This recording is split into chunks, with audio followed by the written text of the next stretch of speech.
Okay, welcome back. What we did on the break is I quartered my onions. And like I said, you don't need to worry about taking the peel or the root off. These are not going to be in your final soup. You're going to discard this after the soup cooks. What we did is we added our parsleys, and I have two different types of parsley. I have regular parsley right here, and I'm going to give you a little close-up of that. And then we put Italian parsley in here. And we filled it with water. All we want to do is just cover the ham bone, and the ham bone is back here. The ham hocks are, let's see, that are over there. So they're just sitting in water. Now, what we're going to do is we're going to add, we also added about 6 black peppercorns to the soup. I have not added any salt because I did use the vegetable stock. And if you're using ham plus ham bone plus a stock, a cooking stock, they have salt already in them. You don't want to overpower your soup. These are going to be the split peas that are going to go in, but we're not going to put these in right away. These are going to be the last thing that goes into the soup. What we're going to do is, these are the bay leaves. My husband thought I said Bailey's Irish cream, and I'm like, no, you don't want to do that. It's always good to have, if you're making a lot of soup, you want to have bay leaves.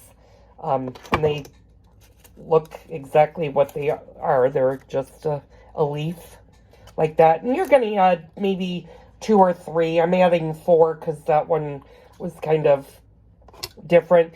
These are not going to be in the final product. These are just to get the soup started and for flavoring. What I'm also going to do is I am going to add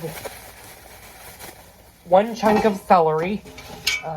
Make sure you wash, if your celery is a little bit dirty, wash the dirt off. You don't want to put dirt in. Again, this is not going to be in the final presentation of the soup. I'm just going to break it and throw it in there. We're going to discard this once the soup gets going. So what we're going to do is we're going to put this on the stovetop. I'm going to show you it's on now on my stove. We're going to turn it on, and you're going to do a medium. I don't know if you can see this really well. Medium heat. You don't want to do high. What you want to do is get it to the boil, and then you're going to simmer it.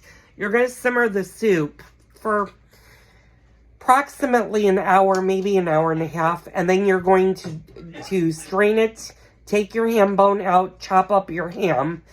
The ham hocks, some people like the meat. You can put the meat back in, but discard the skin, because that's very, very tough skin.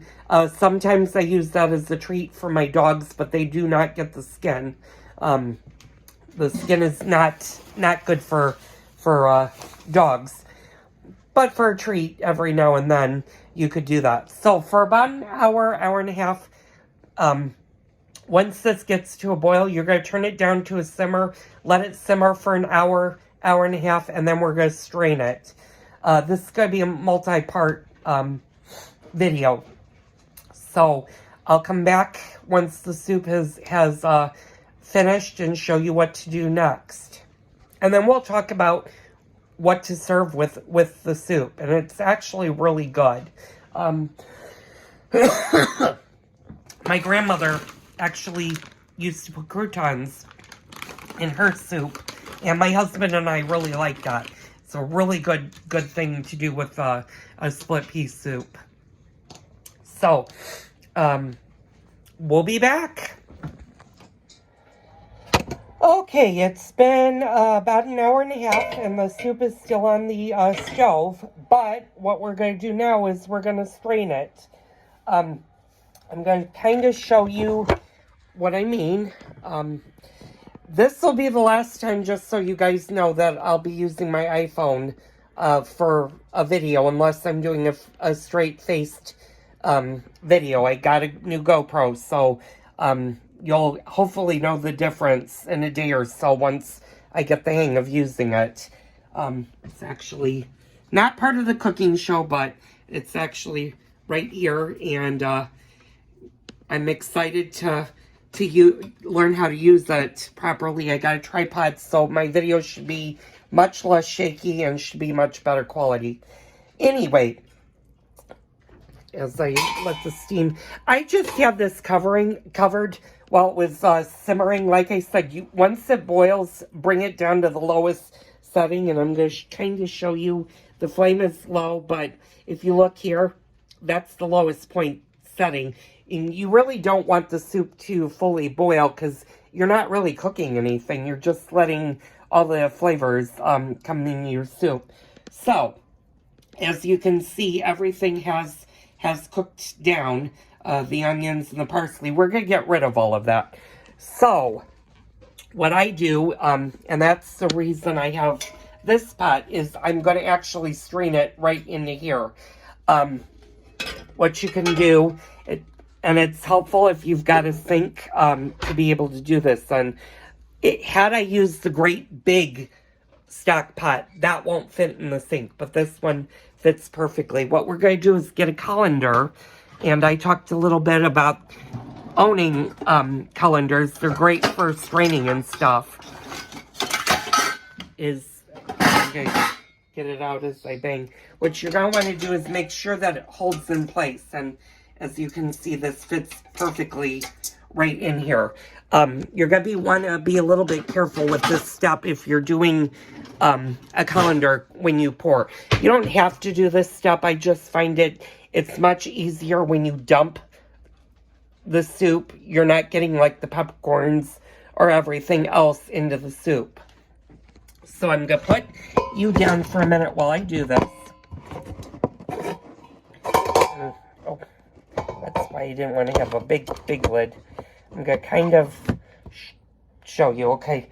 Like I said, hopefully tomorrow or the next day when I do another cooking video, I'll have the GoPro on a tripod and I won't have to be doing all this moving. So, I got the soup off the stove, and now you're just going to pour it gently.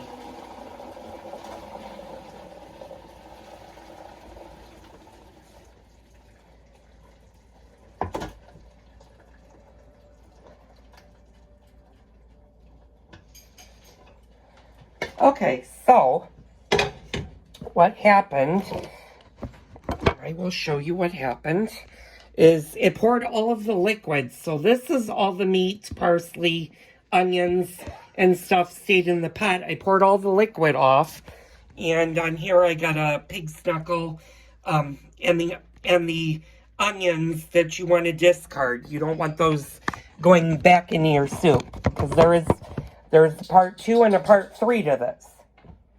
So, what we're going to do is we're going to get, if you have a cutting board like this is actually more of a carving board than it is a cutting board. I mean, you can cut on this, and I use that for various things, but every house should have one of these in it. They're very good if you're doing roasts, turkeys, chickens, and things, because they catch drippings and stuff go in here, and then you can pour it back into your soup. I'll do a video on different cutting boards at some point in the near future. So what you're going to do now is you're going to shake your colander, and nothing's coming off of it. You're just going to kind of take everything, and I'm going to hopefully show you down here. That's all the broth for the soup. So that's all now in the pot. It's all strained. I'm going to take my wooden spoon, and it's a fairly long spoon. You're just going to give it a mixture. You're not going to add any more liquid to this, and hopefully you can see that. So it's actually perfectly clear and stuff. what you're going to do is you're going to put that back on the stovetop. Let me get this out of the way. Oh, one thing I didn't mention is I did have to add a little bit more water. So you're going to want to kind of watch where your water is in your initial pot. I didn't have quite enough water to cover my ham bone all the way, so I added a little bit more water to it, and that's fine. So what you're going to do is just put that back, and you're going to leave this for the time being. For the next step, what you're going to focus on is on your meat. Now, if you didn't put ham or ham hocks in it and you just have the broth, that's fine. Now you can add your vegetables and cook them until tender. So what we're going to do after I chop up my ham, I'm going to put my ham back into the broth or into the soup. I'm going to add my vegetables. I'm going to probably use about 4 or 5 red potatoes. This is optional. You can either peel them or not peel them. Sometimes I peel them, sometimes I don't. It just kind of depends on what mood I'm in, and I'm not going to show you how I do that. Everybody should know how to peel and quarter a potato. But I'm going to add that to the soup. I'm also going to add maybe a carrot and a little bit of celery just for flavor. You don't want to overpower the peas because they're your main focus. Now, you're not going to add the peas until towards the end of your soup. So as your vegetables are cooking, your potatoes are cooking and getting done, the last 15 minutes of the cook time for the soup is when you're going to add your split peas.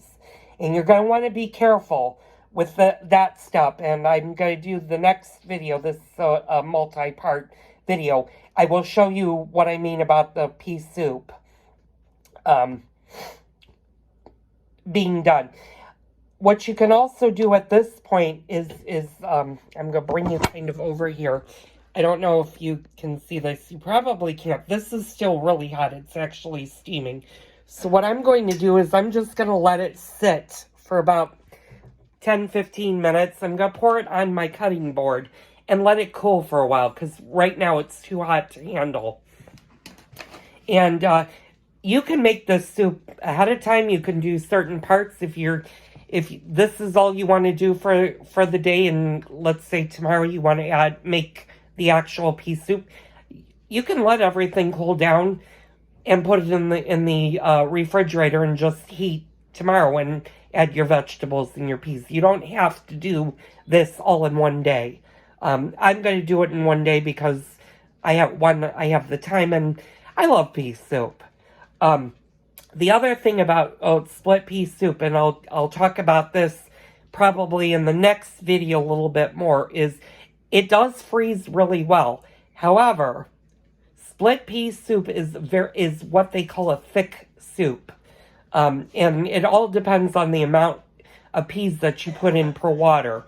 Obviously, you're going to want to look at how much water you have. This was pretty much filled to right about where my fingertip is. So I'll probably add maybe 1.5 bags of split peas. The more peas you add, the thicker your soup's going to be. And when you go to reheat it, what's going to happen is it's going to be a very, very thick, messy soup. So there's a trick that you can do to make it not so thick, and that's add a little bit of stock to it, whether it be vegetable. You could even add a little bit of chicken stock to it to thin it out a little bit.